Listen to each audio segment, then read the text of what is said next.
Welcome back to What Arty Noobs with General Disturbance. This is the 105 leFH18B2, the French Tier 5 Premium SPG that we know and love as PP La Pew Pew, but you might know as a leFH or a leaf blower. This one is on the west spawn of Sand River Encounter. Oh, it looks like we've got a false start, so we'll start again. Maybe we'll have the engine noises this time. And we do have engine noises. This one's on the west spawn of Sand River under the command of Dave Monkey. That's better. Not so great when the replay starts and you don't get the engine noises, but we can at least restart the video. Okay, well, 105mm light field howitzer. That's where you get the Leica Feldhaubitze, the leFH in the name. 18 is the number of calibers, and B2 is the hull that it was actually mounted on, a Char B1 hull, which was re-engineered by the Germans, so they called it the Panzer B2. It was a Butte Panzer, a prize tank that they actually captured from the enemy. And the first target is a Baguette Panther. And that's a direct hit right into his side. 148 hit points of damage. The alpha on this gun is 410, which means he didn't penetrate, but he certainly did clobber that Baguette.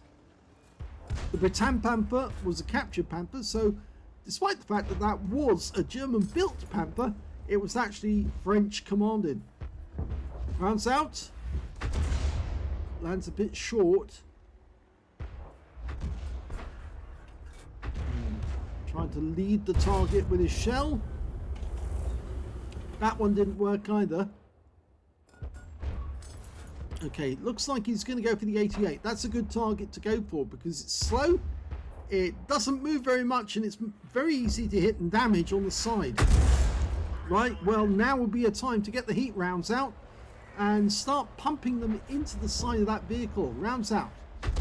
Land short. Let it settle and then load a heat round. Rounds out. Now he's still firing the standard HE. That's a pity. You see, people are carrying premium rounds or different rounds, and they're just not using them when they should be using them, which is odd. Very odd indeed.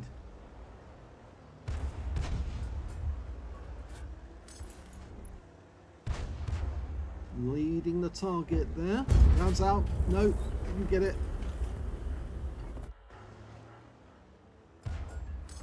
We might have to take charge of the camera because it looks like he is moving after he fires and just short of that KV-85. Now we've got a KV-1S.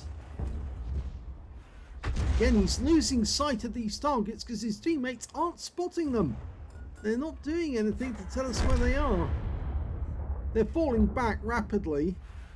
And from his current position, he needs to get out of there. Because if he doesn't, he probably won't survive the battle. He's firing blind now, and that's wasting ammunition. So he's changed his target to the south, but the problem is that he's actually got enemy tanks fairly close to him, and if he doesn't change position soon, he may meet them. That's better. Got a hit there on the VK2801-105. Firing blind, and he got a direct hit that time. Now let the aim settle before you fire. Now he's moved now. In fact, there's the VK. In fact, that's a VK3001H. The enemy team did have a... oh, it doesn't have a VK2801. So it wasn't a 2801. It was the VK30. And there's the same one he hit earlier, the Baguette. You see the hole in the side. That one almost appeared to hit the lower plate. Blew the tracks off though. Now the enemy is getting rather close now. He got a direct hit on the Baguette there, but what he needs to focus on is the fact that only a short distance away there's an 88 trundling towards him. Oh, he did get the kill on the Baguette. So he's got his first kill of the game, but look at this, an 88 coming towards him. He's been stopped. Okay. And he's been spotted as well. And that's bad news because the enemy does have Arty. In fact, they have tanks as well. And that round went into the tracks. So he was lucky that it only hit the tracks.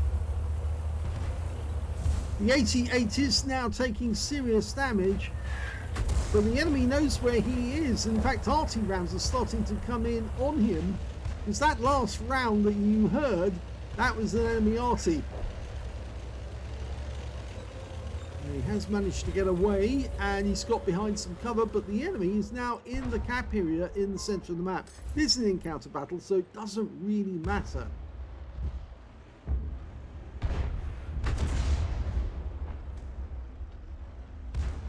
Okay, that enemy in the center there's a Jagdpanzer here.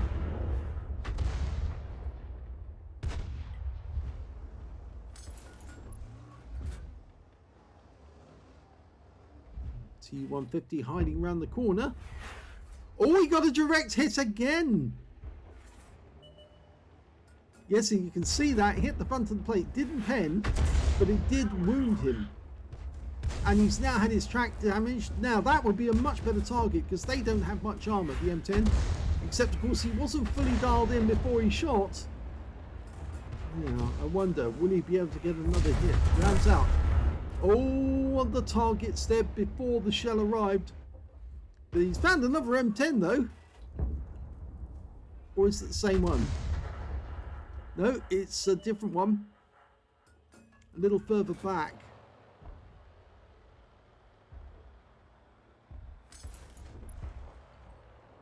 Okay, he's aiming for a Basotto. Over in the dunes. No. He's running out of ammo. You need to be careful. That's the danger of actually firing blind on so many targets. You end up in the end losing shells which you need for other purposes. Well, he's got his second M10 and that's well, he actually didn't get the M10 the first time round, but obviously he's got the kill now, so that's 2 kills. Now the KV-85 is, oh, fantastic shot between the houses. Hit the side of the KV-85.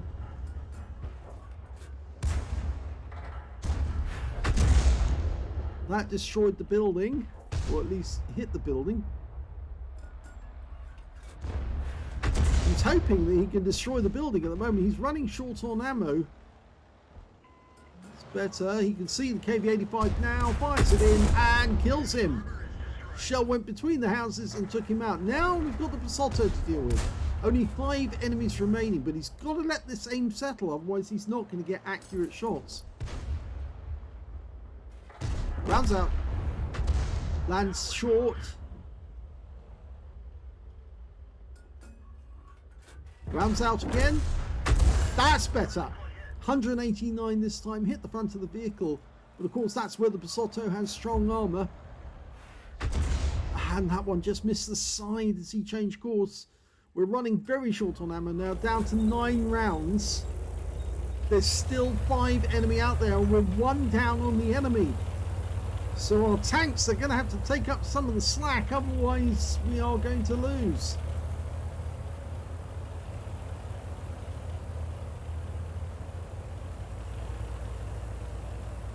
Okay, we're going to cross the river and fight on the north bank. Well, we know we're not crossing, we're actually just using the terrain to our advantage.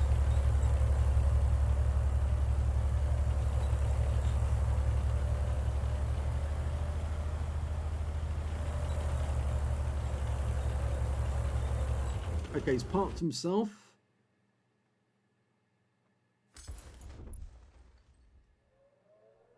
And the enemy is capping again.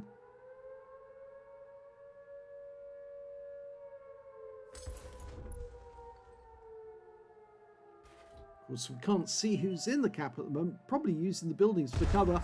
And the enemy Basotto just met his match and was taken out by a Wolverine. So at least that's in our favour, and now it's 4 versus 4. But the enemy has 2 Arty. We only have the 1. They've got a Gorilla and an AMX-13AM, but that may be to their disadvantage, because it may be that what we've got in the cap at the moment is either the Strip 74 or the T150, seeing as the enemy tanks are more likely to cap than the enemy Arty. And if the enemy Arty's in there, our tanks will finish them off very quickly. Okay, the enemy is the Striv 74. We fire a round in. Oh, narrowly misses him, and now we're down to 8 rounds. He pops out of the cap. We're lining up a shot, but don't fire until you actually can get a good hit. No, he's lost sight of him. There's the target you really need, the T150. Now, settle the aim. He's obviously on this ramp, the Quickie Baby's ramp. No, don't fire until you've got it. Oh, he did get a clean target. And he got him. Well done. I got that wrong. I thought don't fire until you can actually see him. But he could get a shot in. He did get a correct guess that the T150 was still on the ramp. And he took him out. But the Striv 74 has started capping again. Now that may be his failing. And that may lose them the battle. Oh, a kill shot. An accurate kill shot. That's 5 kills now for Dave Monkey. There's only 2 enemy remaining, the AMX-13AM and a Gorilla. I think that might have been an accidental shot there. He didn't mean to do that. He's only got 5 rounds left. You need to conserve your ammo now and try and get really accurate shots. Oh, that's what he was firing at, the Gorilla. Oh, and now he's into the heat ammo. And the Gorilla just wiped out our M10 with a... Oh, but our heat round took out the Gorilla. The Gorilla took out our M10 RBFM with a shotgun. But the response was an emphatic penetration. So that's a top gun for Dave Monkey. He's turned this battle around actually just by changing position. He's only got 3 rounds left now. And he's saying, well, the others are saying cap. The only tank that's remaining on the enemy team is the AMX-13AM. And they've got 3 minutes 23 left. They really do... Oh, they found him. Because this little thing is normally quite fast. But it looks like he's made the mistake of trying to make a stand. It's a long-range shot. Rounds out. Oh, kill shot! 7 kills. He stood there for a heat round.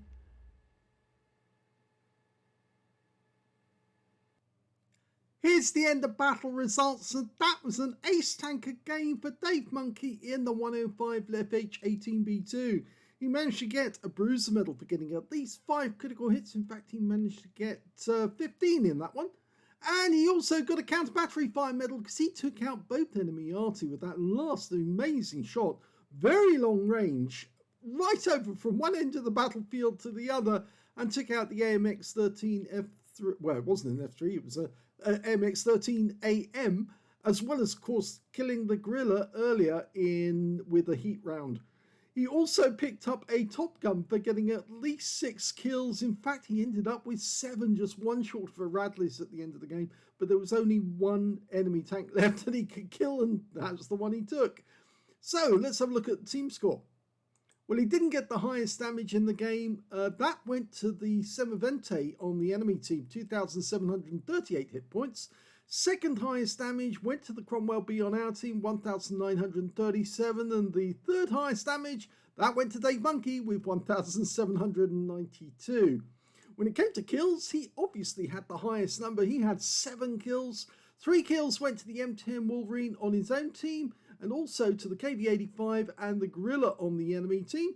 And when it came to base XP, yep, he got that one with 1,170, with the Cromwell B getting 1,052. And the third highest damage went to the T-3485 on his own team with only 745. So only 2 tanks managed to get over 1,000 base, and his was one of them. So well done to Dave Monkey. He fired 44 rounds of ammunition in that game, so he only had 6 left at the end. And he got 16 direct hits on the enemy and 3 penetrations. 2 of those penetration rounds were heat rounds, actually. They hit the target directly. Incredibly, that long-range shot right over the battlefield struck the target bang on, but he did dial in on the target precisely. And luckily, his teammates actually left the AMX-13AM alone mainly because they were scared of getting shotgunned at close range with his 105mm gun. So actually it worked in Dave Monkey's favour. He also got 24 splash on the enemy, damage of 1,792, of which 1,509 were at more than 300 meters. So you can see there was some fairly close shots in the game. And I think they were on actually that Baguette Panther. He also received one hit. It was a non-penetration. It was a shot from the KV-85 that actually hit him in the tracks. He also damaged 11 of the enemy, killed 7, and did 717 hit points of damage assistance. He captured, he got 8 defense points, but he reset the cap while the gorilla was in there, hiding behind the house.